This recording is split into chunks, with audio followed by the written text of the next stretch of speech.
Welcome back to the Nerdrotic Podcast. My name is Gary Buechler. I am live in San Francisco, California, and I come to you from nerdrotic.com, and down in San Diego is my counterpart for one last time, Dennis Bithoulkas. What's up, man?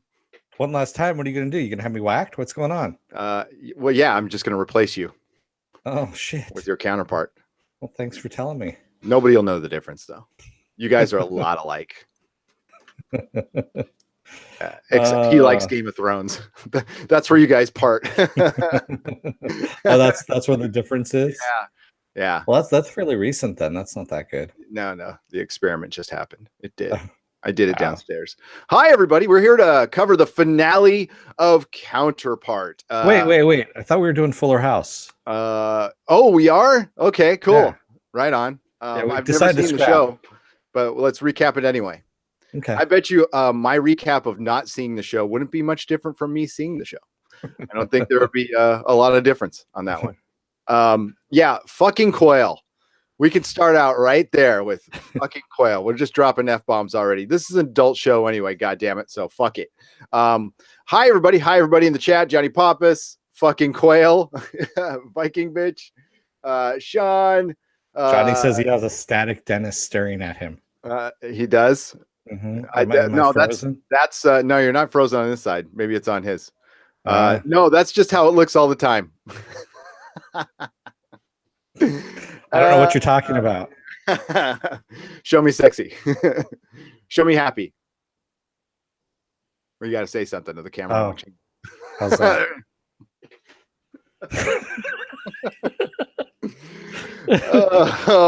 This is starting out fun. Okay, so they took a week off, I guess, so everybody could catch up, and so everybody could watch on Easter Sunday, because this is such a family-friendly Easter, Jesus-y kind of show. Wow, this was a best new show on TV, best acting, a kind of a crazy finale, and you know how finales kind of bring some stuff together while setting the table. They just set the table for season 2 and kind of let everything go to shit. Yeah, they did. We were talking about in our very, very long pre-production meeting, how they didn't really answer anything and just kind of went, you know what, screw it, we're just going to set up. Thank you, fucking Quail, for the $2.01 for effing Quail demonetized. Effing Quail demonetized. You just subsidize this show. Thank you very much. We appreciate that. Because that's about 10 times as much as we'd make from YouTube anyway. So it's all good.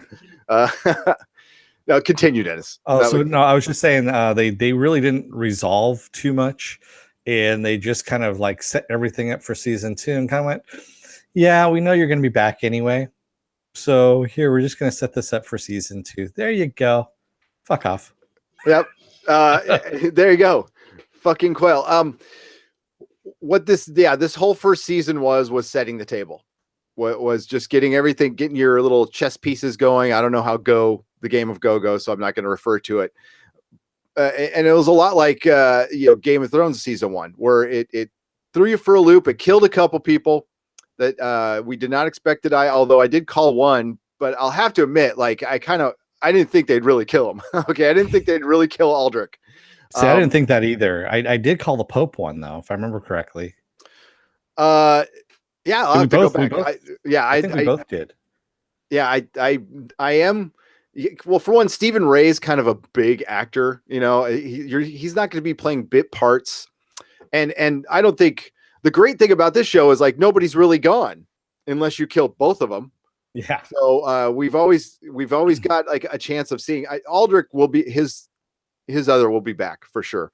Pope, I don't know. I don't know about Pope. You think we would have seen him unless he's part of management. And we'll get to the whole management thing, by the way. That was I got a Fringe vibe off that a lot, but it was cool. I liked it. I actually liked it. When I saw the guy with the big ears come in a case, I'm like, oh, I'm like, they're not going to show management at all. It's going to be something weird. I thought it was going to be like a hologram of some dude or something, but no, it was even weirder. So yeah, to recap last week, we had the three ops from the Prime side come in, shoot up an office, but they left some survivors. I don't know if it was they shot the people they wanted to shoot. I went back and watched it again, and it did look pretty random, except they left Claire's dad, whose name I'm blanking right now. They left him alive, and it's obvious because he's part of. Well, for one, it's Claire's dad, and two, he is part of diplomacy, and they still want them to play a part. Diplomacy, yeah, yeah. We also had Baldwin's out there finishing the job, right? You know, she's gotten paid to do, and she's also supposed to kill Howard Silk. Howard, nice Howard, just wants to go home. Howard Prime is bailing. He's like, I'm out. Goodbye. Aldrich knows everything, and he's just kind of biding his time, kind of stupidly. He didn't tell management. He kept the information to himself because he was trying to get more. And it turns out to be a really bad plan in hindsight. And Angel Eyes at the end does survive getting shot up and shooting up the office to lay down on the border, and that's his whole goal, was to die on the border. And that's where we left that episode. We had to wait 2 weeks, kind of sucked, but we got through it together.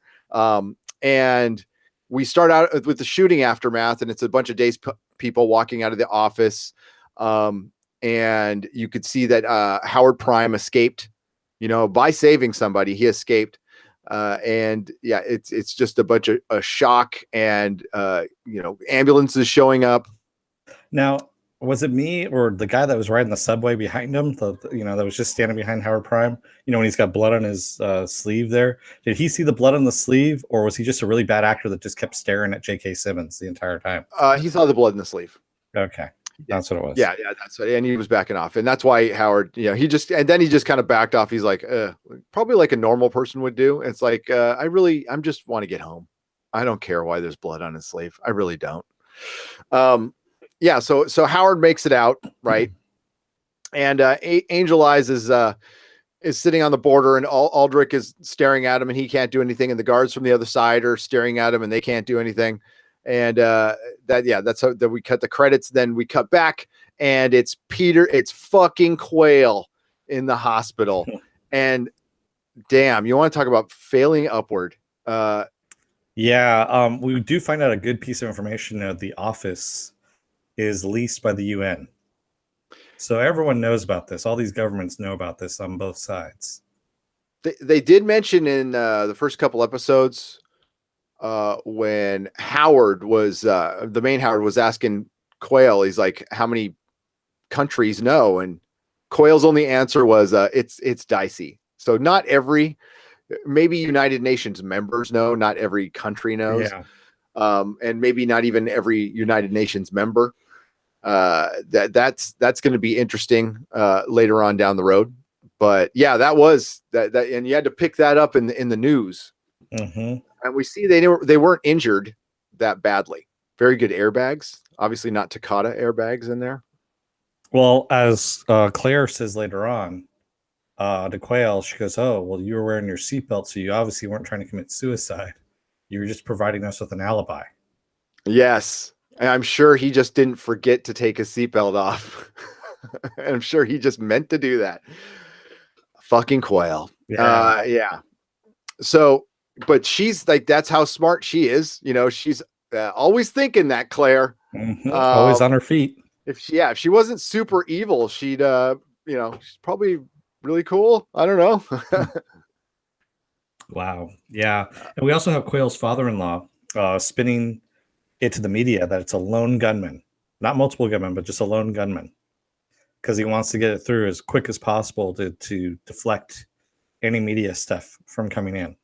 Yeah, workplace violence, mentally unstable shooter. They could just use one of the dead office workers, and that's that. It's actually pretty. You could buy that. I could buy that. Yeah, Indigo. Johnny Papa says Project Indigo wanted to force the issue with the other side, with other side's management. We will get to that, Mr. Pappas, because we have a theory about management, and I'm sure many other people do. And these theories are actually our own. We have not gone to Reddit. We haven't cheated at all. We've made these horrible theories up in our head, We'll go to Reddit later and find out like probably better theories, but because that's what Reddit's good for. And we're probably going to make some mistakes on names and stuff like that too, as we normally do. So bear with us on some of that because we do that from time to time. Claire also tells Quail, she goes, "This is the first step," because he goes, "Was this the end game all along? Is this what 5 years of marriage was supposed to be like?" And she says, "This is the first step." And that the next few hours, days, weeks are going to get very, very messy. And this is where when diplomacy steps in. And they want diplomacy to step in for one particular reason. And again, our side seems really stupid. Mm-hmm. Like really naive and stupid. Like we don't have ops over there. We don't have any intelligence over there.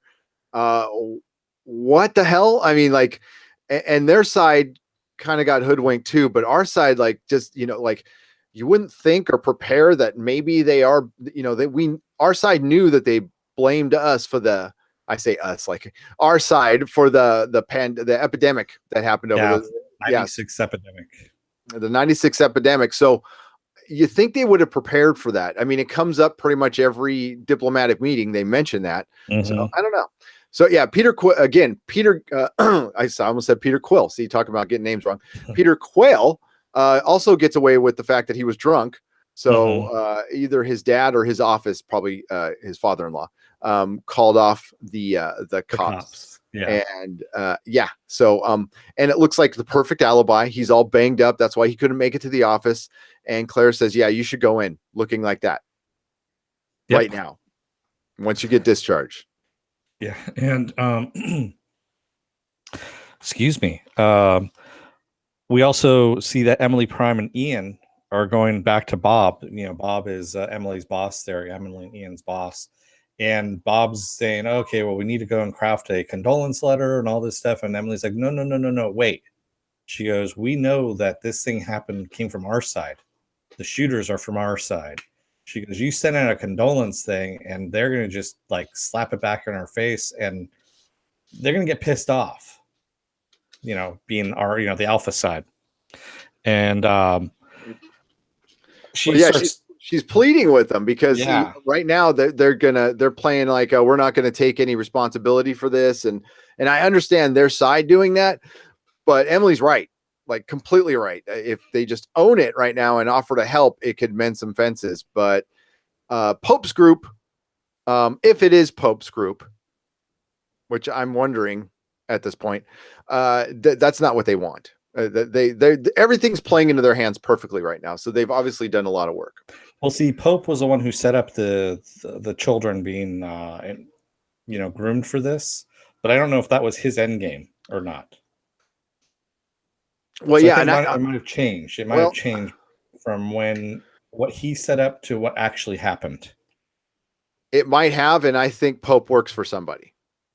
So I don't think Pope's the leader. I think he's a leader. Oh no, yeah, he's not the leader. He's not the leader. He's a facilitator. Like he said, "I'm the one who finds people and trains them and turns them into people like you." So he is the facilitator, is what he is. Nothing more. And the next scene kind of ties into Pope is Howard, our Howard, getting ready at Howard Prime's apartment. And I can't remember his assistant, Rosh. He's talking to Rosh about setting up a deal or a meeting with Pope. And Rosh, says, and he doesn't say much this show, but he says, Pope doesn't make deals, by the way. Yeah. Yeah. And he reminds him, he's like, "Yeah, Pope doesn't make deals." And he says, Howard asks him, "What would your Howard do?" And he goes, "Run." Yeah, but just not run to Pope. Yeah. And, this is where we find out like this. Now, for a long time, Dennis and I were saying like, "No, this guy's too nice. He's too innocent." But no, that's what he is. This Howard is what we're getting face value, but we're getting the beginning of a different Howard, which again, we'll get into. So yeah, he thinks he's going to go talk to Pope and, talk some sense into him or convince. I don't know. I don't know what his idea is, but it doesn't sound good. Yeah. And then we have Aldrich finding the bodies of the others that were replaced at the office. And his second in command, he sends to go and, take a look at the silks at the hospital. But, and really what his second in command wants to do is just go over to Claire and killer, essentially, because he already knows that Claire is a double. Yeah. You know, and Aldrich knows this too, so he's already theorized this. And Aldrich knows everything. Yeah. Hi, Mark. By the way, Hi, Mark. Mark. Hi, everybody. We'll get to you guys in a minute here at the end. We're going to run through all this really quick, and then we'll get to you guys here. Then we have Quayle visiting the office, and he's walking through the carnage, the aftermath, with his sling on because he's broken his collarbone. And he meets his father-in-law, and they go and have, a drink, or his father-in-law has a drink because he says, yeah, maybe I shouldn't give you one, considering that you were just discharged from the hospital for drunken driving. Yeah, and notice there's parallels to, and it's not to completely match. It's just they try. So we got Ian in a sling, and we got Peter in a sling. Yeah, on each side. So there is something to that aesthetically. They're trying to show like every little action on each side does mirror itself in some way or another within a group or a group of people who are in the vicinity of each other, which we'll get to a theory that Dennis and I had during our very long pre-production meeting. Mm-hmm. Hours it took. At the end, we'll get to the end, like how things play off. And so basically they're going to have a meeting with the fourth floor, and Quayle's father-in-law wants him with him because he says, you were the one that was actually seeing all this stuff. You tried warning me about the Baldwin thing. And he says, so we should have kept her because this is exactly what was going to happen. So he goes, so he's reading more into it than really what was happening. So again, Quayle failing fucking upwards, man. Well, I mean, Quayle is just doing what he's told. So remember, it was Howard Prime who said, you need to keep her. You need to keep her longer. Try to keep her longer. So he was just doing that. And that ended up saving his ass. And if you really think about it, Howard Prime has been right all along. Yep. And the only reason he's been right is because he knew all this stuff because he was working for Pope. He was in on this shit. So nobody was listening to him. And it looks like, just very subtly that, Howard Prime was involved in all this shit. Like he was part of the plan and went rogue. The rogue went rogue. So he went double rogue. And we find out why, because we're going to find out in a little bit. But so we see both sides meeting with their fourth floors. And, and I'm going to put that in parentheses, fourth floors, because all it is a guy with a camera, and they have a camera. And then a guy with headphones on, and they're just telling you what the fourth floor is saying. And not just guys, like they found the oddest looking actors they could find. And they even Justin Marks talks about it, at the end. He's like very strange looking. Like that one guy's ears were sticking straight out, man. Like, he looked like Mickey Mouse. You can pin that stuff back, by the way. It is possible. Alfred E. Newman. No, that's what he looked like. Alfred E. Newman. Yeah. And they're calling themselves management, not the fourth floor, but management. Well, they kept mixing. Well, they're all the fourth floor wants to meet, and then they go management. Yes, management. So I'm assuming management's from the fourth floor. Why the fourth floor? Like who's on the first, second, and third? Is it a penthouse? Yeah, I don't know. It must be. It must be. But I thought Howard was from the second floor. Did I get that wrong? I don't think he's from the second floor. Okay. I remember second floor, but Swiss cheese brain. So I don't know. I have no idea. Yeah, I don't remember second floor, but then again, I don't remember. This scene was very cool. Again, I got the Fringe vibe off it, and I still liked it. And I'm really glad they didn't show who it was, because it really, I think they might have laid their cards out too much, unless it's kind of a ruse to the viewer, Dennis, because it really looks like it's management is just one group. Yeah, it's one group that's controlling both sides. That's what I thought too when I was looking at it, and I know we both had that same kind of theory. And management asks, they're going back and forth. Whoa, hey, Crypto Dream. Wow. $10. Pope is not the leader of the rogue, but did you see how management uses the same tech and rhetoric on each side? Yes. That's why we said it's the same person. It's got to be the same person. We did catch that. And Crypto Dreams, thank you so much. Thank you. That's very generous. The only difference, Crypto Dreams, was the color of the lights on the video cameras. The cases were the same. One was red. Yeah, The cases were the same. And what's up with those video? I mean, do those? I've never seen anything like that before. Is it? It looked like it was. It was a 360-degree camera, wasn't I it? think it was a 360 Yeah. camera. Okay. Yeah. Like a low tech 360 degree. Or because it was doing fisheye lenses in 4 different directions. So yeah, exactly. Quail, didn't someone get the memo that we only do 199? Hey, shh. Quiet. But yeah, so we end up finding out that so everyone's arguing about what to do. Do we go down and help the guy? And diplomacy says no. We wait for them to claim the body and then force them to get all these reparations. We're going to ram it down their throat, as Quayle's father-in-law says. Whereas strategy is going, no, we should go and take him and question him because he's still alive.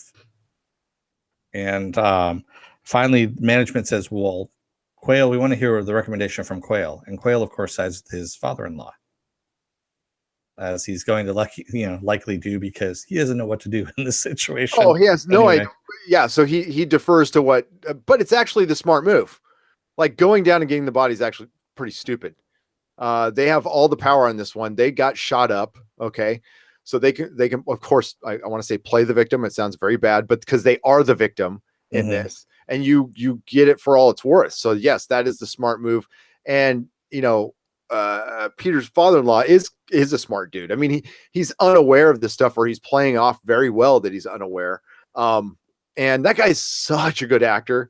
He was in Dirk Gently too, and he was so like he's a character actor who's been around forever. Yeah, but he's good.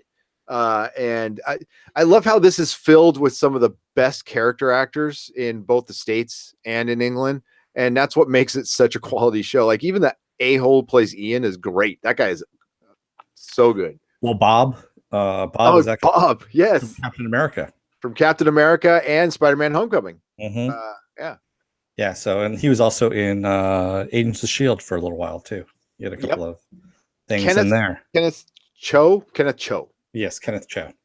And so we find out that Bob has been put on his side. He's in charge of finding out where the money came from, or basically follow the money is what they're trying to find out. Who's involved, why, who's doing this. And on Quayle's side, Quayle gets put in charge of basically finding the doubles, of ferreting out all the doubles, which, I mean, can you imagine the luck on this motherfucker? I'm sorry. It's that's all I'm going to say. I'm sorry I failed you guys this year. I did the bunch of screen caps of all the different Harry Lloyd facial expressions, which is fucking hilarious. I'll put it on the Friday night podcast because I'll find the file by then. There's like 30 different, like really odd, overdone facial expressions. You just got to see it. It's so funny. The guy's so good at it. And he was on point on tonight's episode, especially when he walked in the office and there's like little bits of meat on the guy. Of course, that's when my son walks in too. And it's like, there was 2 separate times where there was just like, it looked like it was intestines and meat on the ground, or pieces of an arm or something. It was just blood. It was pools of blood. The way they shot it, it looked 3-dimensional. No, there wasn't just pools of blood. There was like chunks of stuff. Unless that was like towels in there and stuff. It looked like, oh yeah, those were towels. I'm sorry, those were towels that were balled up. Yeah, no, it was something. And just the little details of the guy picking up the paperwork and his hands were shaking. That was cool. Hey, Matt S. He says, I do not think Bob is from Captain America. That's a different dude. Nope. I actually just looked on IMDb. He is the same dude, Kenneth Choi from Captain America. Yeah, he was from Fresno. Yep. I mean, the character, not him. The character, yes, I know. Yeah. I got what you're going at. So one of the guys who was talking for management, his character name is Hollow Face. Yes. And the other one was hang on. Yeah, they have these weird names for him. I mean, Angel Eyes is the guy who died. And spectacles, and all these things. They give them more of their rail thin man, yeah, stuff like that. And which I guess is good, because they probably have watched our podcast and know that's pretty much what we're going to call them anyway. Yeah, I think you should name all your give me Barista Girl, Barista girl. Yeah, that's right.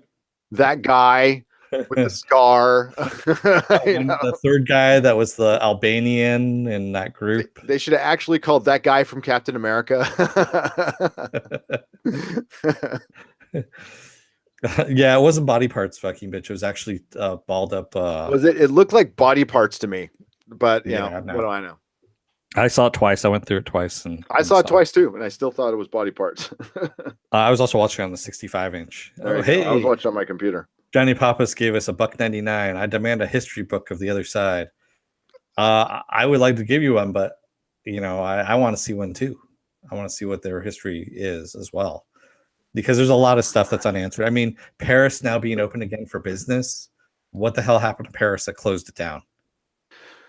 Well, I'm assuming the pandemic right now. I'm hoping, yeah, but it might be. I don't know.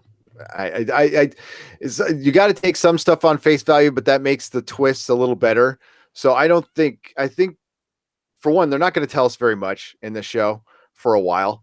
And that's good because where Fringe made a mistake is they told us too much in the beginning. Like they gave us way too much information. Fucking Quail says Disney probably acquired it and shut it down. He's talking about Paris. Yeah. It wasn't mainstream enough for them. They had to homogenize. They had to homogenize Paris a little bit. I'm sorry. I still think of the Simpsons every time I think of Euro Disney. Hello, we're open for business. Come on, my children need wine and bread. My last check bounced. All right, my bad French accent aside. So then we have Greta. She ends up confronting Baldwin, and she goes, "Hey, your name's Nadia, right?" It's like, "Yeah." She goes, "Well, look what I just found. It's all over the newspapers." And she finds her obituary of her getting shot and everything. She goes, "Oh, that's not me." She goes, "What the hell? It's the same picture." And she goes, "What's in that bag that Sherry's carrying?" She picks it up and grabs the gun out, and she goes, "Okay, out. Just get the hell out. I don't want to know what you're involved with. Just get out."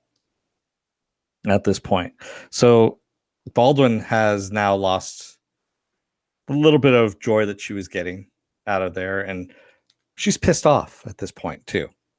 So she's money. She wants some money and gets the hell out. So she's like, "I'm going to go finish the job." And you got to admire her. She is like, through all this shit, getting her face messed up, and that was another bold move to like go with that the whole season with her scarred up face. And she's just like, well, I mean, what else does she have to do? It's like, I need to get this money. And like Claire was totally going to screw her over, by the way. She had no money. She had no money. She was hoping she was going to die. That was all. Yeah. I did like what she said, though, when she says to Claire, or to Greta, she is the real Nadia. Matter of factly, yeah. She is in what it like I'm the real Nadia, or no, that's the real Nadia. That's the real Nadia, the one who died. Yes, yeah. And as in that she actually lived the full life, or she did not. Absolutely, yeah. Because she, I don't know if Baldwin was part of the school or not, or if Baldwin's just a hit person, a hit woman. They've never been like super clear on that. I think she might have gone to the school, but she doesn't seem like a true believer. She just seems very driven by money. So, and she wants to get the hell out. And we only know what Howard Prime said about her in the first couple episodes, which is she's like a really good assassin. So that's it. And yes, Dante asks, she is like a hot lady Joker. Yes, very much so. Very much so. So then we see Howard Prime buying a ticket to Marseille, because that's the first, train out of the country that he can get a ticket for. And then we have Alpha, Howard Prime Alpha, leaving a note for Anna, telling her that she's everything he could have hoped for. So again, this one's on face value. I don't think there's anything to Anna other than she is Howard's daughter. I don't think they're gonna. And think about it, man. That would be just kind of dumb if they bring everybody into the whole spy thing. Like everybody's like secretly a spy in the family. That would be family of spies. No, I think the only character that we're gonna see later on that they set up is Emily's brother, Jamie Bamber. You don't get an actor of that quality to come in for like 2 episodes and play 15 minutes and leave. So he's going to probably play a huge part in season 2. He's done it in some other series though too, where he's just come in for 15 minutes at the beginning and then left. Yeah, but why bring him in at all? And I know I think you don't think we're going to see him anymore? I don't think we're going to see him as a spy or anything like that. I didn't say that. We're going to see him we're going to see his other, and he's going to play some part. He's a douchebag on both sides, according to Howard. Yeah, he is a douchebag on both sides, exactly. But so's her mom. Her mom's a bitch on both sides too. Yep. No, we're going to see a lot more of Emily's family. We're going to find out because we'll talk about the end, but yeah, we're going to see a lot more of their family. So they went into this series pretty confident they were getting a season 2. Oh yeah. The way they did this season ending, yeah, they definitely did. So Alpha meets with Pope in the church and says, "Hey, we need to talk." And Pope's like, "All right, sure, let's go." And because he's happy to have him, because of course he wants to kill. He's still trying to kill Emily Alpha on the other side. And why do you think he's trying to kill Emily? I mean, there's what he said which was Howard Prime. But do you think that's it? Well, I think Howard Prime is going to screw up his plans, whatever plans he had. Okay. And it's because of Emily Alpha. But it didn't seem like at first Pope wanted to kill Howard Prime. But when they talked in the church in the beginning of the season, Pope knew he was out at that point. Mm-hmm. So maybe he was hoping he would come back, giving him one more chance because they were boys. Okay. Yeah. All right. He wasn't expecting him to go rogue as much as he did. Okay. Even though he had that letter. That's the whole thing that we're going to talk about in a little bit here. Yeah. So we'll get back to that in just a second. Yeah. You do bring up a good point. So Claire goes home to her mom and Spencer, and they start talking about marriage and how, she asks her mom, "Did you ever fake it?" She goes, "Yeah." She goes, "I almost left your father once because, back then we married just because it was the thing to do." And she goes, I learned to love him. And Claire, you could tell she almost is going to tell her mom that she's not the Claire that she knows, but doesn't. And then her mom says something interesting. She goes, "I'll tell you what." She goes, "Here's a little secret." She goes, "One night, just make dinner, smile, and pretend like nothing ever happened." And she goes, "And suddenly it will. That's everything will go away."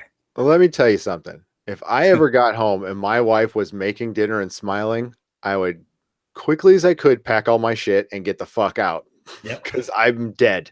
Back out of the room. I back out slowly going, "I forgot something in my car. I'll be right back." Because, burning bed. The minute I'm asleep, knives are coming out. Well, that's going to be the nice way to go. I think she's, yeah. That's all I'm going to say. She'll make it last for days. So Claire's mom leaves, and we see Aldrich's man outside drinking out of a flask, and he ends up going inside, and we see him going up the driveway and pulling his gun out of his back jacket, and that's where we leave him. Holy crap! Jesus Christ! Dreams. Crypto dreams. Thank you. That was he or she gave us $100. Is $100 super chat possible? Just testing if it works well. Worth it. Thank you. Wow. Okay. So that was a lot of money. Yeah. Crypto dreams. So we're gonna probably throw that at a charity or something. So Dennis and I will decide on that later, and we will tell you where it goes. So thank you very much. That was wow. Yes, I guess they work. Holy shit. I'm a little flustered right now. Yeah, me too. I'm a little flustered. Yeah, that's going to be an interesting one to watch on the replay on that one. Wow. Where was I on that? We are not worthy, Crypto Dreams. Thank you so much. Damn. Okay. Focus, Gary. Okay. So Aldrich's guy is going into the house, and we see him pull the gun out. That's when we cut back to no man's land, and we see one of the guards breaks the ranks there, and he goes running over there because It's like, we just got to check. We got to check on him. And he calls back and says that Angel Eyes is dead. So we found out that Angel Eyes is actually dead now. And this leads to, you know, a shitstorm that's starting to happen. And we start seeing alarms going off. We see Emily Prime and Ian walking through the customs area. They're walking over to go and see what's going on. They're watching through video. And we see... Sorry to cut in. Did we mention how Emily pleaded with management, by the way? Like, she's the only one with her shit together, by the way, going, listen, on their side, going, we need to claim the body. Yeah. We need to do this now. And she made a really good pitch to management. And then management came up with an answer at the same time, right? I want to say thank you to Dan Palm here. He just gave us $1.99. He says, how in baby Jesus' name do I follow that up? Dan, that's exactly how you do it, with a nice little quip. Thank you, Dan Palm. Happy birthday, Jesus. Oh, wait, no. It wasn't his birthday. It's his happy death day, Jesus. It's a Groundhog Day. He comes out of the hole and he sees... I did go to Sunday school, by the way. I am a confirmed member of a church. I can't go in anymore. My skin starts burning. Yeah, me too. Weird. So Emily has been like trying to like talk some sense into people. You know, she at this point, I wouldn't blame her if she just went men. Okay, I'm usually sensitive to that stuff, but goddamn, none of the men were listening. Okay, there's a couple of women who weren't listening, but it was mostly men. Yeah. So we end up having the big blast doors getting shut, and as we get one of the great lines here, it says, "Thus endeth diplomacy." Yep. And again, who made that call? Who makes the call to close the door? Management. Yeah. Yeah. So this is starting to look like some really sick game. Yeah. And it's only one side that closes it, by the way. It's the Alpha side that closes their door. They're like, screw this. We're closing the door. And it's we got the whole sirens going off, and then it's just these big blast doors slamming shut. So this is where we get to the question of the rooms. Yes. What are the rooms? Now, we've had people in the chat, and I'm not totally against this idea. Now, it would have to be a super, super duper duper high def screen. I don't even know what the highest def is, but we had a couple of people in the chat in earlier episodes going, that must be some kind of video screen or some kind of weird reflection or the thickest glass you've ever seen. Or they go to like some neutral side in one side of this building. I don't know, but there's only one crossing, right? There's only one crossing that we know of. So how are they talking to each other in those damn windows? Yeah, exactly. And I just want to say, Crypto Dream said, Dan, I was just testing, confirmed it works. It'll clear. I owe them for weeks of following the podcast. Crypto Dreams, you don't owe us anything. Seriously, we do this for fun. Seriously, we do. We would be doing this, talking about this stuff to each other anyway. So this is just kind of a public chat for us for the most part. Thank you so much, Crypto Dreams. Yeah, don't mean to. Yeah, definitely. It's we never expect that at all. The first time we got a super chat, it was incredible, and it doesn't. That's why we always go whoa, because we're actually surprised. So and appreciate it. It's really appreciated, and that one will go to something good. I promise you. So the windows in the office, I don't have a problem with it. I just want to know what it's from, and I'm sure they've thought about it. So maybe maybe one day it's in one side of the building, because it looks like they are entering each other's sides sometimes. It does look like it. I can't really tell. And honestly, I'm just wondering if this is all just a ploy by upper management, by management, to say that there's two separate. I don't know, man. Maybe there's some wormhole. I don't know. I don't think the crossing is the only thing. I think that's it's not. And I really watched those credits a lot. For one, I like the sequence. I like the music. I like the graphics about it. And it's supposed to be a Go game board.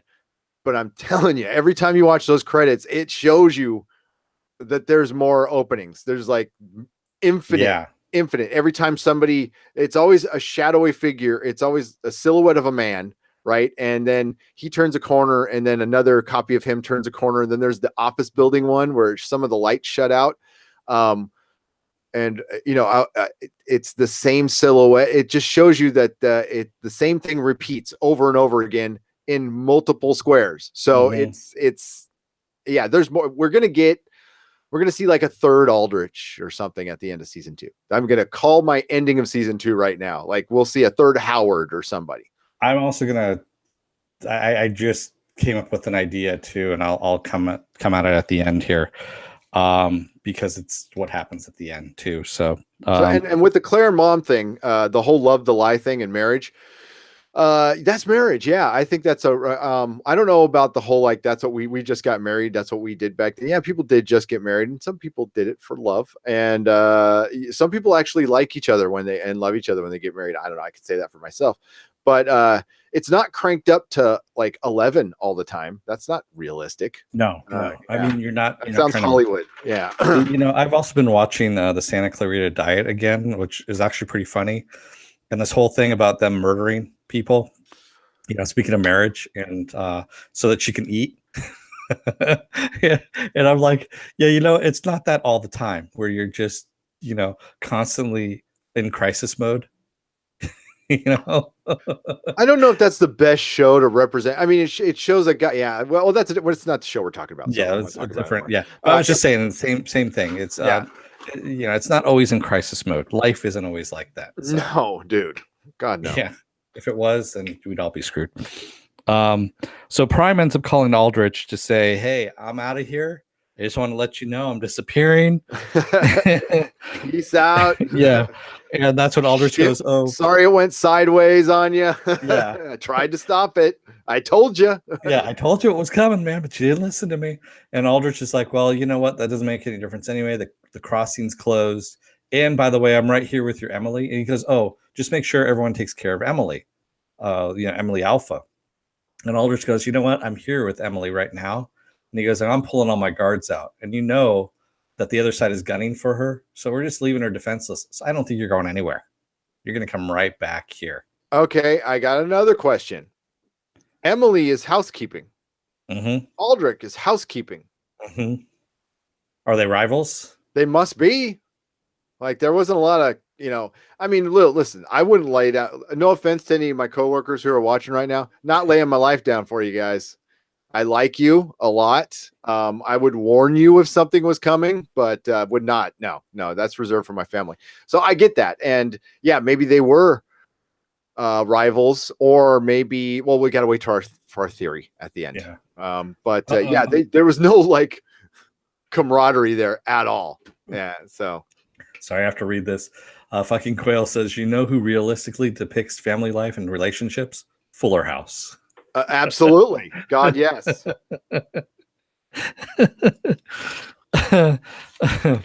I'm sorry. But so basically Aldrich just calls him on that stuff and says, you know what? You're not going anywhere. You're going to come here and you're going to try and protect Emily.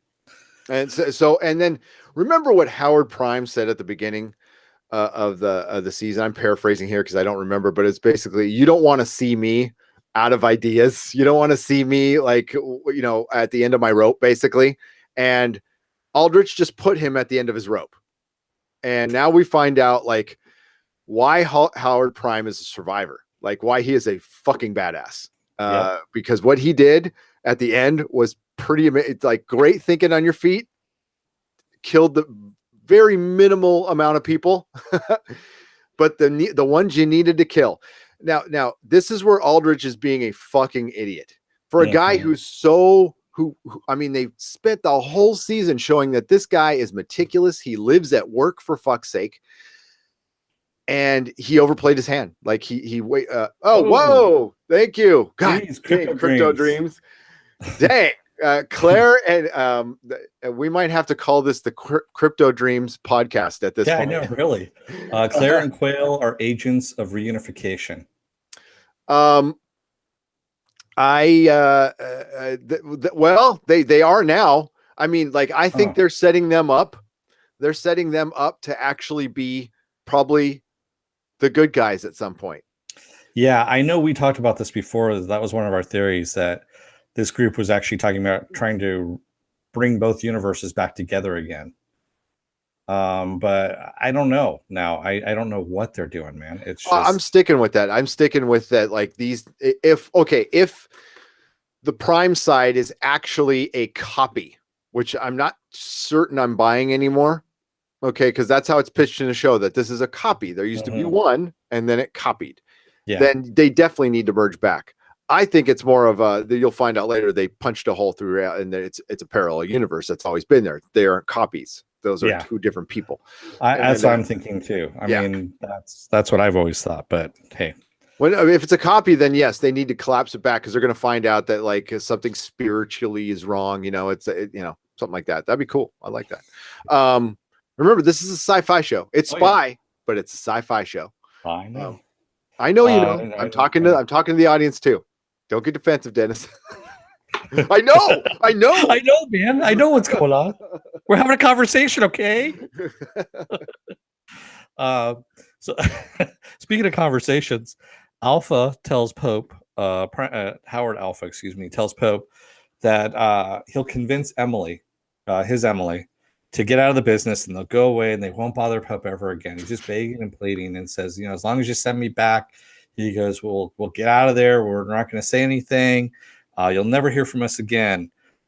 And Pope's like, yeah, I don't think so. I don't think you know your Emily very well. And this is when he shows him one of Emily's letters that she had on her at the accident, that she was delivering to Howard Prime, basically saying, I think they're onto us now. You need to meet with my Howard. Just don't let him know anything about me, about what I've been doing or who I am. Just meet with him so that you can actually work with him in order to take care of this mess. And that's when he realizes that she's been playing him she cares about him, but she's still playing him at the same time. He was okay with this to a certain point, but now he's mad at Howard Prime. Oh, yes. And the whole episode, Howard Silk is saying, I'm not him. I'm not him. So he's definitely becoming him for sure. And what happens at the end kind of solidifies it. And it's another punk move. Fucking Ian, dude. I mean, there's fucking Quail. There's fucking Ian. Yeah. And you know what? Fucking Emily. Yeah, exactly. Fucking Emily too. Okay. Emily She's not like some innocent party in this. No. Actually, she's the least innocent party in this, now that I think about it. She comes off as really nice, but she's a duplicitous little something there too. Well, Pope says, he goes, well, there's only one way. You need to give me more, is what he says, and just you leaving. He goes, you need to work for me. Now that I don't have Howard Prime working for me, you need to work for me. I need a man on the other side. And he goes, I'm not going to work for you. There's no way. Because I can't do that. And he goes, then you're useless to me. You're next to useless. And he pulls out a gun and he's going to shoot Howard. And luckily, Howard's standing right next to the fireplace, next to the fire poker, man, and just wails on him. Just nails him once in the head, takes him down. Yep. That was shocking. I kind of figured somebody was getting it with the fire thing, because it looked like Pope was going to get Howard when he's starting the fire, and then Howard was looking down going, oh shit. But that got Howard thinking like the other Howard, like, okay, if this guy's might be coming at me, there's my weapon right there. Yeah. And so they kind of telegraph that, and that's where he is becoming like Howard Prime. He's thinking very strategically. And I watched that twice. So he changes. I don't know if you watch J.K. Simmons and watch the scene twice. He turns into Howard Prime within that scene when he whacks him over the head. Then all of a sudden he like kicks back in the like, oh my God. And so that's why, I don't think he's anything other than innocent Howard. He went over there to try to talk nice to Pope. Well, it was shows you how naive he is. Justin Marks actually at the end of the episode had said, we see a little bit of Prime in Howard Alpha and a little bit of Alpha in Howard Prime. Damn, Crypto Dreams. Another $5. He says, I served in Germany and Korea as an American. The theme is division and reunification. Everyone has their idea. That's fun. That's Dade. I could see that. If you served over there, what was it back in the 80s? There was the whole. This is all about the Berlin Wall, right? So this is. I mean, with all the crap that went on back then, which I was young for, but I was around. We weren't that young. It came down. We were 19 or something like that. So 89. Yeah. Yeah, and I was 19 when the wall came down. So it's a very different take on it, but that's what it is. And that's why they have it in Germany. So, and there is a lot of division there, I guess. I have not been to Germany. That's one of the places I have not been. Johnny Papa says, Gary, you should use these donations for episodes of Farscape. They're only $1.99. So yeah. Yes. We are going to be doing, I am going to be doing more Farscape. By the way, I have not decided if I'm going to do it episode by episode, because that will be a hell of a commitment, or by season, but I'm leaning towards episode by episode. Wow. Yeah. I got a year. I mean, I'm not in a hurry. I'm not going anywhere. So that's what I said. Buy the entire series. Yes. I'll do that on my own. I'm going to put that $100 towards to charity. I'm going to put it to charity. We're going to put it to good use. I'm thinking Autism Speaks. That's what, well, Dennis and I will talk about it. Maybe he's got a better one, but I like Autism Speaks. That's who we used to donate to at the comic store. So, all right, Dennis. So let's continue on real quick. Yeah. So Baldwin ends up going in to go kill Emily, and we have Aldrich's men sit up outside of the hospital just waiting. They see her go in, and they don't see Prime anywhere at all. And as soon as she gets inside the room to go and kill Emily, we see Howard Prime stand behind the door with a gun, and he makes a deal with Baldwin and says, here's a bag full of money. He goes, I want, hopefully it's more than what they're paying you. He goes, take it and go. He goes, I don't want to see you anymore.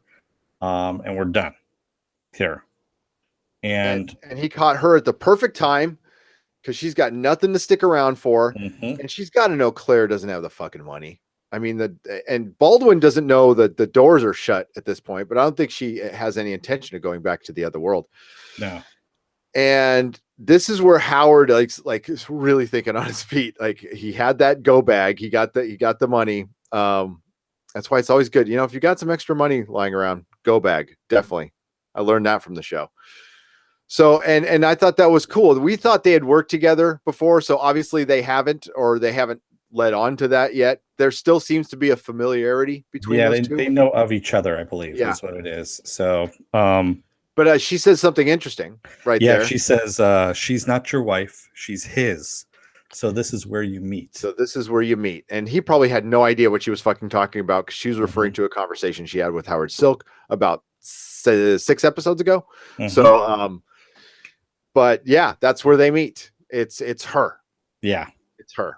But it's not with either her. It's with the main her. You follow me out there? So it's not Emily Prime. Neither of them no. The Howard over there, our Howard, seems to like that Emily, Emily Prime. It's like a wife swap. It's a complicated version of wife swapping. Yeah. It really is. Is it wife swapping? I mean, it's just a copy of the same person. I don't know. That's for all the scholars to decide on that one. Which we are not. Exactly. So Pope is dead, and Baldwin just goes on a killing spree and starts taking out Aldrich's guys left and right, man. She goes ballistic on these guys, man. She kills 2 like they're nothing.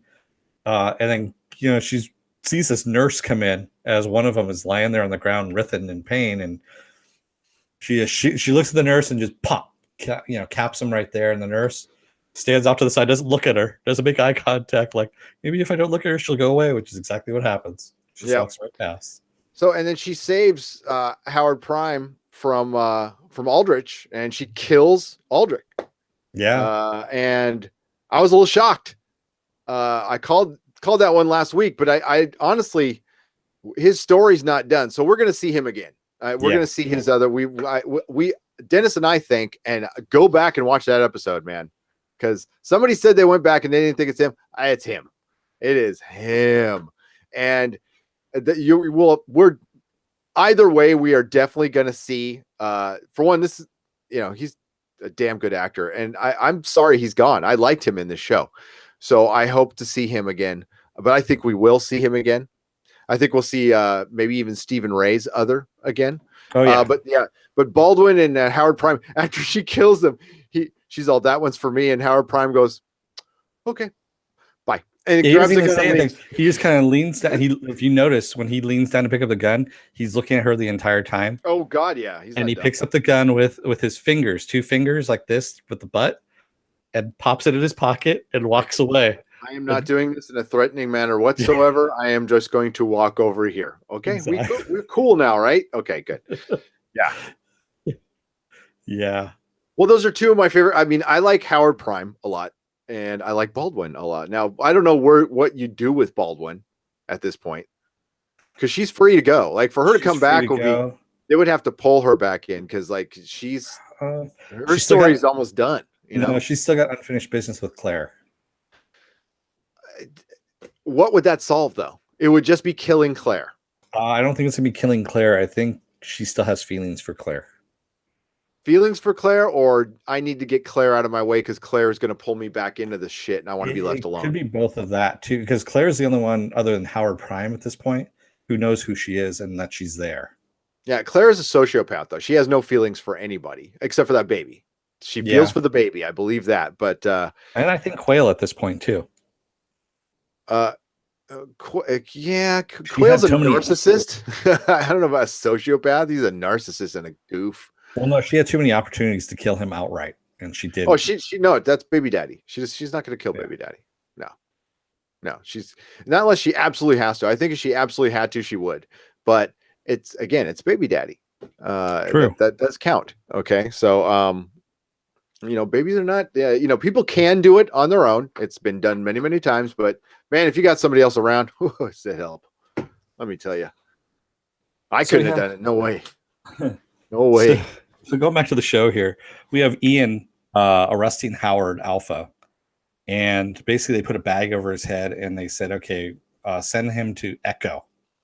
And he tells his guy, and he goes, "Are you sure?" And Ian says, "Tell him I don't ever want to see this bastard again." So he's being put in a hole someplace that we don't even know. Because Ian's jealous, and it wasn't even the guy. I mean. It's because of potential feelings. Even Emily said, like, Ian's all, "Did you have feelings for him?" And she's like, "It's like a phantom limb. Like, let's be adults about this." And he's like, "No, I'm going to put him away forever." Which I for one, I can almost see how he's going to get out. Raj is going to get him out.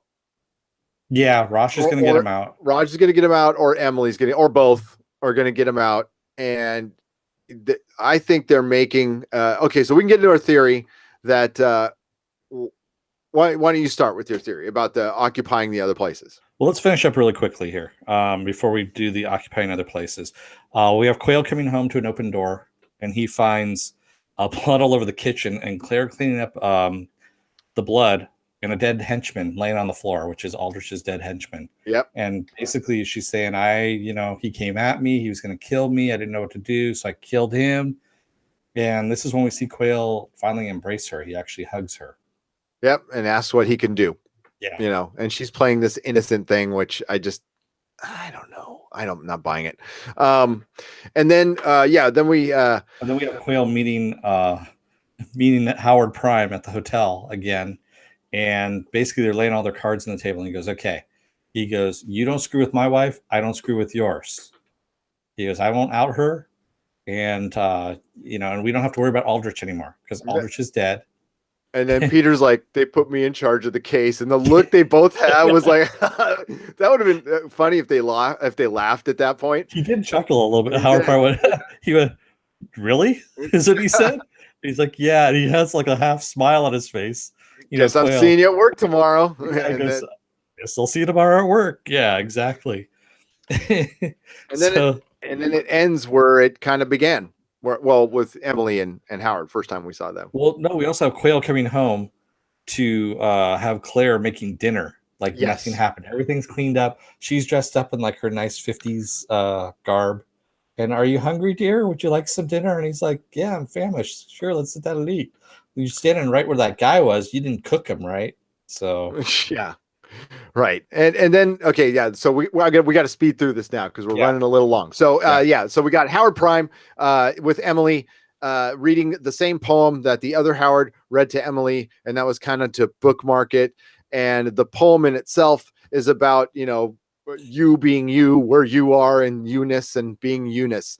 And basically, and it's explained by Justin Marks at the end that that was, and I didn't read it completely like this, but if the creator of the show says it, then I must believe it, that that was Howard Prime starting to become good. So it's him yeah, starting to become comfortable, and we saw Emily was awake. yeah. Uh, She wakes up and grabs his hand, yep. or she opens up her hand. He takes it. So the last line of the poem is, "However time may wear me away from you to you." If that makes any sense, it's basically from fading from one self to another, which is them becoming like. So my theory was that whatever side you're on, say you have prime side coming over to alpha or alpha to prime, excuse me, you start becoming like them. You start turning into them, start thinking like them, like we saw with the two women that were occupying the same house there with one husband. I think that was different. I think okay, so I think if two counterparts are near each other, they start basically melding back into one.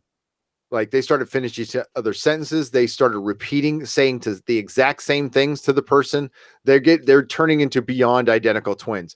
Your theory, which I like, is think of it as like a computer program, right? So one side has a different program than the other side. So if there's like a sub program that goes to the other side, it adapts. So each side adapts to its environment or its side. So if Nice Howard goes to Howard Prime's side, he's going to turn into Howard Prime basically.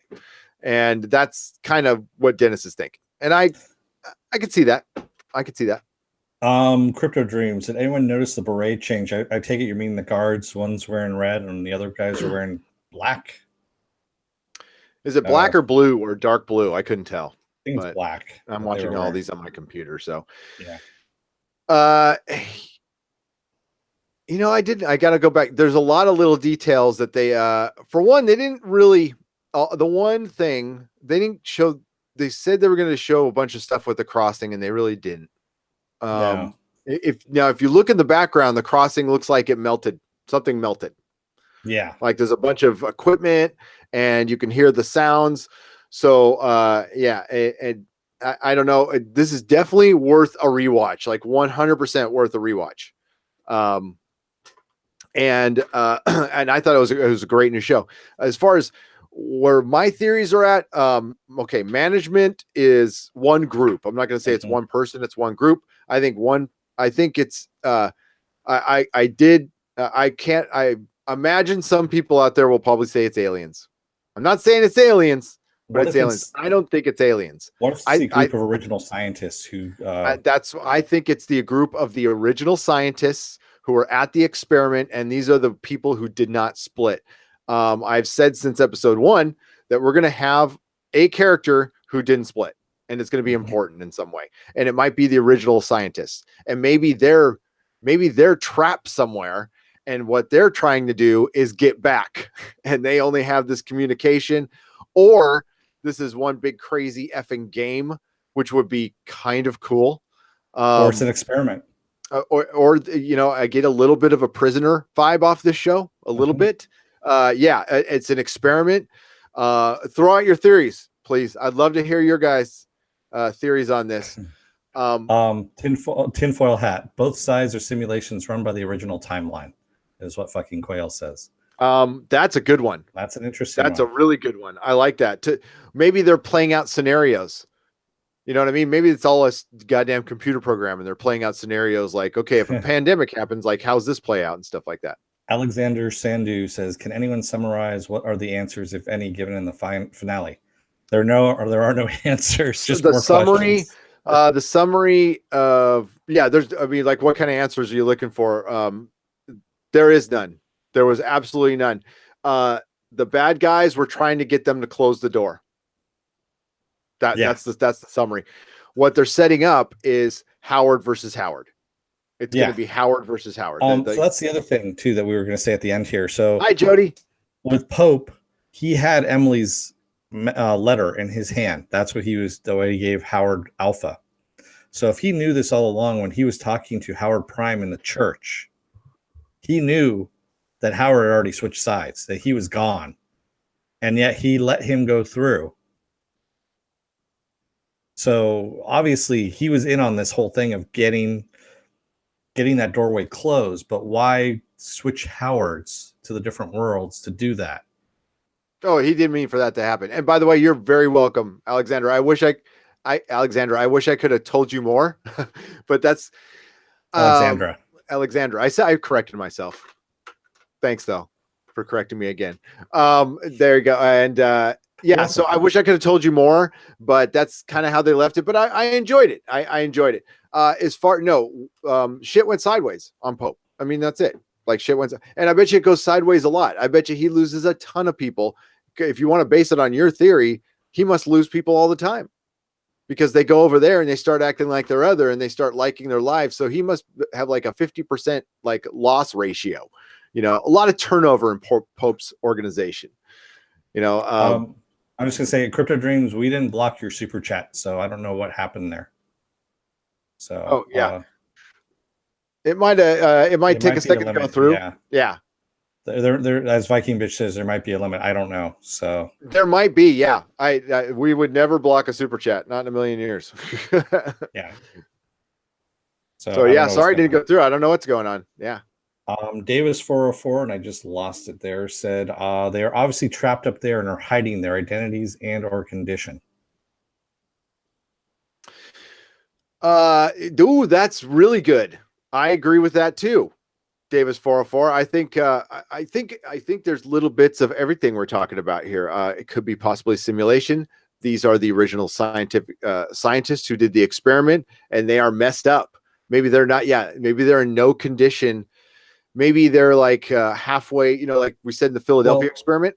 Remember we were talking about that? Like they're halfway in a wall or something like that, or they're missing some limbs or something. I don't know. Remember, both guys had earphones on, and they're dialing in. Like they're trying to get the right frequency on a radio dial. Oh yeah. That was kind of a weird thing. If you're having a direct communication with somebody, why not just have a speaker? Why do you have to have somebody listening? Yeah. So you're trying to cover your voice. Now you could buy that in security. Like that's actually a thing. What they just did, that does exist. So because nobody, there's people who are, especially when it's somebody who's undercover, nobody hears their voice ever. So they either modulate it or they have somebody. So that's a thing. That's a real thing. So Davis 404 says that he thinks that Pope set up his own killing. That Pope turned his back. He's not that dumb. I think we just saw the proving of our theory with Howard is people let their guards down around him. So I think people do get dumb around here because Pope was, punking him. He was just like, you sad, pathetic man. Yeah, he was just stupid. He was poking him. He had no respect for him at all. So, and that's what led, the opening shot. Really, I think people just let their guards around Howard and they make a mistake. And Douglas Messier says, why does Quayle believe Claire's claim that his Clair is alive and well on the other side? Because he wants to believe it. Love the lie. Yep. Love the lie, the theme of the show. Yeah. I think he knows the truth. Yeah. And Dante S says, so everyone just follows management and there isn't anyone who have seen them. Yeah, that's some severe loyalty. They do need to early on next season, because I'm okay with it this season, but early on next season, they need to give us a little background on the organization and why people are so willing to like, hey, this is management. Either they get paid really, really well, or this is like a power position. Oh, Crypto Dreams. There we go. Thanks, man. So he says, Crypto Dream says, here's where you guys were right. I think this is a merging of two worlds. I think that's one of the end games. That's a possibility. Yeah. That Dennis and I were playing around. That like one side wants to merge the two worlds, and it might hurt. It might hurt to merge. And thank you again, Crypto Dreams. Pope was punching the bear, says Davis 404. Yeah, Yeah. and this and right, you could almost have Baldwin standing in the room going, and this is where you meet. This is where he meets with Howard Prime, and that's where he did. So Ian was probably right to lock him up. Howard Silk is going to become a very dangerous man. If this gets a few seasons, he's going to be a very dangerous man by the end. Yeah, I think he's going to be a very dangerous man by the beginning of next season, to tell you the truth, depending on how long he's down there. You have given quite enough Crypto Dreams. We really appreciate it. Can you imagine what Claire will do to Quail next season if she catches him with another hooker? That's this Viking bitch. Yeah, now that he's seen her kill some guy that had a gun. 6'3" dude. He must. I mean, she could have been waiting around the corner with a frying pan. Well, no, you saw the knife. I mean, the knife covered with gore that was sitting on top of the kitchen sink. Or waiting around the corner with a knife. I was just exampling it right there. So it was probably. She sliced and diced him, man. That was just because there's blood everywhere. I'm glad that's something you didn't need to show. Yeah. They probably had a scene and had to cut it out for time, but that was actually well done by not showing that. I think it was much better. Leave it to the imagination. Yeah. I'm sure she doesn't mind the hooker. Means less sex she has to give to him. Says Johnny Pop is true. Quiet, smart people with nothing to lose are insanely dangerous, says Davis 44. Absolutely. Never trust the quiet ones. Quail says the last thing you want is me with nothing left to say. With nothing left to say. And yes, Aldrich left him with nothing left to say. He had to go and take care of business. And he did. And he killed half of Aldrich's men, and Baldwin killed the other half. They worked really well together as a team, I thought. Carter says Quail will probably be turned on by his new Clair. Well, I mean, she's kind of hot. No, I think she meant that she'll turn on Quail. Oh, turn! I thought you said turn on. Yeah, she'll turn on Quail. Yes, no, she will not turn on Quail. She will not turn on Quail. That's baby daddy. I think that's real. I think her love for him is real. Otherwise, she would have killed him already. He's such an. Well, I mean, she grants him access. So we got she's going to need him around as long as, especially he's leading the goddamn team. They've never had this opportunity before. R.I.P. Aldrich, by the way. Yeah, I'm kind of bummed he died. I am too. Hey, David Hill. What's up, bitches?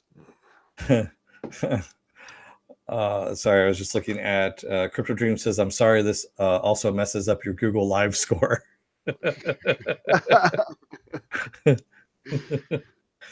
That's fine. Man, that's okay. I didn't think we ever had a high. I mean, is that something we score high on? Yeah, I don't know. I haven't followed that, to tell you the truth. Well, I mean, we have live trending. I doubt we've ever. Oh, okay. He says the more donations, the volume of donations promotes you. I didn't know that. Wow. There you go. Yay. Cool. Thanks. Well, a lot of our chat has been waiting a long time for this one. And it was almost cruel to make us wait a week for Easter of all things, because I think Counterpart when I think of baby Jesus and Easter eggs and stuff. I think of spies and alternate realities, but I guess they did it because they thought they'd have a lot of eyes on the screens, and maybe it works. Word on the street is the ratings are very good for this show, and the after viewing is very good for the show. As a matter of fact, it was picked up almost immediately. Yeah. So yeah, can't say the same for Ash. David Hill says, how's the Farscape viewing going? Actually, he's given up Farscape, David. He is now going to be doing recaps of Fuller House on Netflix. Oh my God, the Fuller House joke is dead. We can stop that one now. Come on, he just came in. He hasn't seen it. Yeah, gave it away, man. You ruined it. Oh, I did. Yeah. Well, that was like the fourth time we've done it, though. Wasn't he here earlier? Okay. No, he wasn't. well, sorry then. Farscape is going well. It's going very, very well. I think I'm going to do episode by episode. We'll see how that works out. Fuller House will never die is what fucking Quails. We can only hope, but you're probably right. You're probably right. See, he appreciated it. Yeah, see? Dude, somebody bought those houses because they were a fan of the show. Oh, I know. And those houses were like $8 million each. They were not cheap. Davis 404 says Claire is still working for the other side. She still believes they murdered her people. She's all about the baby. I don't know if she's working for the other side so much anymore because they know that basically they'll take away her baby from her. Yeah, she's gonna make it look like she's still working for that side. Her and Peter on their side now. They're on the baby side. So what they're gonna do is exactly. they're gonna play. Sometimes Peter will make decisions that'll work against Claire's organization and vice versa, as long as it gets them ahead until they can get the hell out of there. And I think Claire actually does feel something for her counterpart's parents. So I don't think she wants anything to happen to them either. I think Claire was presented with something she never had. She was like, she's a sleeper agent. She's been trained since she was a child, and all of a sudden she's like, wait a minute, I can have things. Wait a minute, they didn't teach us that at the school. Yeah. Oh, and we still have that German lady still out there too. She's not dead, so she's still around. I think she's the boss. The German lady at the school. Oh yeah, her. Yeah. That's right. With the with all the papers that she took. Because she had like a couple duffel bags full of papers. Beekman's World. That'd be funny. That's my it's actually my nickname was Beak. Is Beak. Okay, so going back up here. Let's do a couple more chats and then we got to end it. We got I mean, I don't listen to them too much, but we can't go too long on this one. We don't want to go too much, but it is the finale. Okay, and we're getting to our chat. So excuse me. All right. Let me see here. I'm going to scroll way back into the I saw the Roseanne thing. I'm actually I need to see the Roseanne show. I heard it was actually pretty good. So I was never a fan to begin with, so I'm not going to watch it now. There you go. I kind of liked it.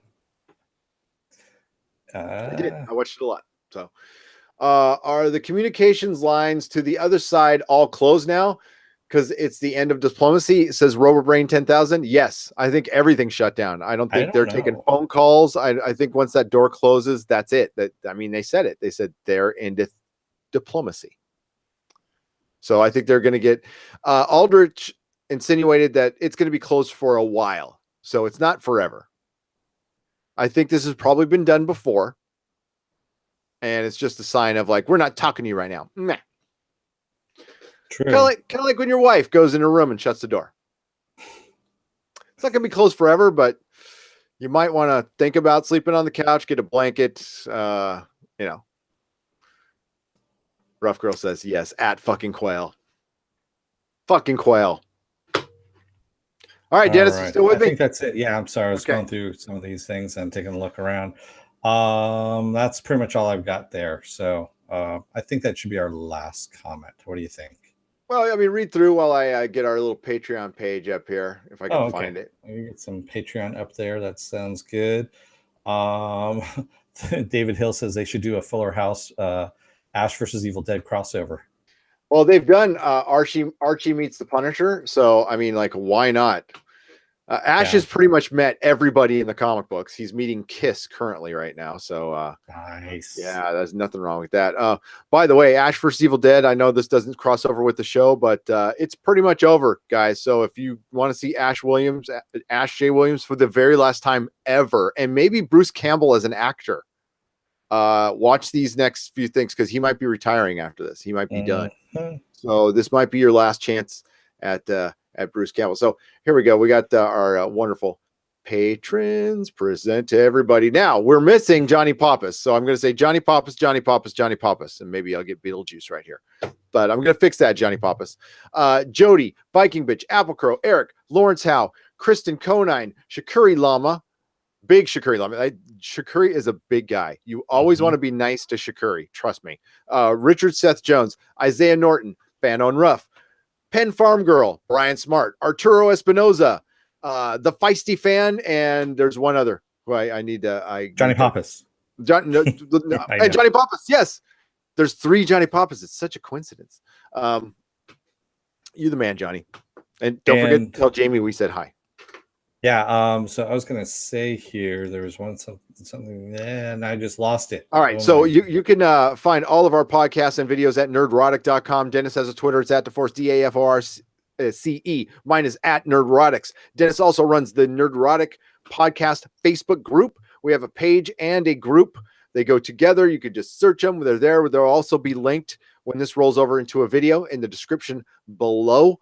Our next podcast, I'm sorry to say goodbye to Counterpart, but I don't think we're going to have to wait 2 years like people have been saying. It's in production as we speak. So I think we'll be okay. Our next podcast will be, I'm going to be doing the Monday morning live stream tomorrow. And then we have Ash vs. Evil Dead with the great Susan Layton. And then Legion. We have Legion on Tuesday. I am so excited. Me too. And then after that, next week, the following week is The Expanse. And then 2 weeks after that, West effing World. Oh my God, that trailer was so good. So we are covering a lot of fun stuff. And Lost in Space. That looks dope. I did finally see that last trailer, Dennis. Looks amazing. Except it looks like they're on one planet the whole time. So Melissa liked it, but she's like, I thought they were lost in space, not just lost on a planet. That's all. That whole thing was from the first episode, from what I understand. Yeah, it probably is. That's usually how they do those first ones. Okay, so any final insights there before we take off, bud? Yeah, the Rough Girl asked, why did Baldwin go in on Aldrich so bad? And that was because he killed Nadia. Yep, he killed her other. So that's pretty much what I've got there. Yeah, that's you guys really brought it for the show. I'm glad we turned some of you onto this. Dennis showed me this trailer and said we should cover the show. So it was Dennis' suggestion. So thank you, Dennis. And yeah, this was a great show. It's totally in our wheelhouse. It was so much fun to do.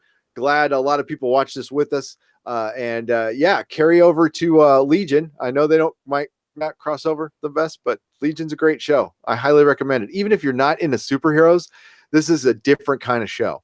Yeah, so it's very different. And I want to thank everyone that joined us in the chat: Johnny Pappas, Jody, fucking Quail, Viking Bitch, Davis 404, A Carter, Rough Girl, Alexandra Sandu, Matt S, David Hill, I'm missing a couple. Dante S. There we go. And of course, Rubber Brain 10,000. And a very special thanks to Crypto Dreams. There we go. And let's see. And Dan Palm and Johnny Pappas, all for donating to us. Thank you very much. And did I miss anybody else? Fucking Quill, Crypto Dreams, Johnny Pappas, Crypto Dreams, Dan Palm, Crypto Dreams, and Crypto Dreams. Crypto Dreams, wow. This is the Nerdrotic podcast sponsored by Crypto Dreams. Really? Thank you so much. Really Thank you guys appreciate so it. much. Yeah, this has been a lot of fun, especially this show. Yeah. This show has just been awesome. I mean, yeah, it's like our Mr. Robot, like our Legion stuff. This is and our Taboo. These shows all work well together. And we would not be what we are. The show would not be without the audience, without you guys in the chat. You really do make the show. Thank you for. Oh, you're very welcome. Alexandra says thank you for your review. Maybe you want to watch the show. Good. Cool. You will love this show. Yeah, it's definitely worth it. Back us up, everybody. I'll see you if you're available in the morning. It's going to be at I think noon tomorrow. I got a couple things to do, but I'll see you Monday morning. Dennis, take us out. Children of Earth, don't let the door hit your ass on the way out. Remember, folks, progress, not perfection. Good night, everybody. Good night, everyone.